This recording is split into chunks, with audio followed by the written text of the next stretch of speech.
I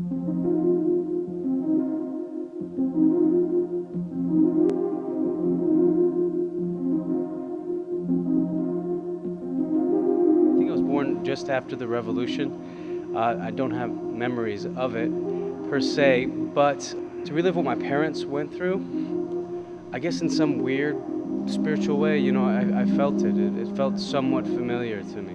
Well, I came here. I grew up in the revolution. Basically, when I was born, my mom's car was stopped 3 times in curfew to get to the hospital. So we were really born into it. I was a teenager during the revolution in Iran, and a lot of what I saw in this script is what went through my mind and the minds of a lot of people my age at the time. Confusion, which way is it going to go?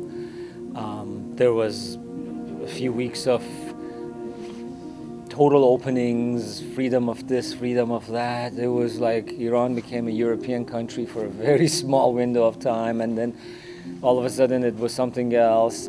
We have all been affected as a generation which was affected. I was a young girl when this happened, and we lost a lot, and this got spread all around the world.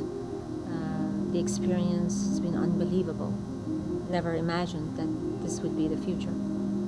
We were confused. I remember I would talk to my brother on the phone. I was in the States at the time. And I'd say things like, I'm missing out this glorious revolution. I wish I was there. And he would say things like, you don't know what you're talking about. It's a little crazier than you can imagine here. It's not for certain which way we're going. And so I'm from a generation that has seen a before 1979 Iran and an after 1979 Iran. So I like what we did here. I like the content. I like the way the game is working and the way the dialogue is written.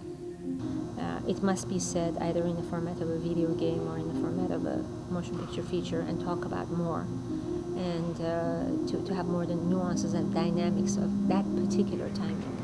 And with what we're doing, what I really like is the fact that we're opening up these characters as regular human beings. And to me, doing that, taking that route, and opening that up for the public to see humanity in the Middle East is not only good for us here, but good for the Middle East itself.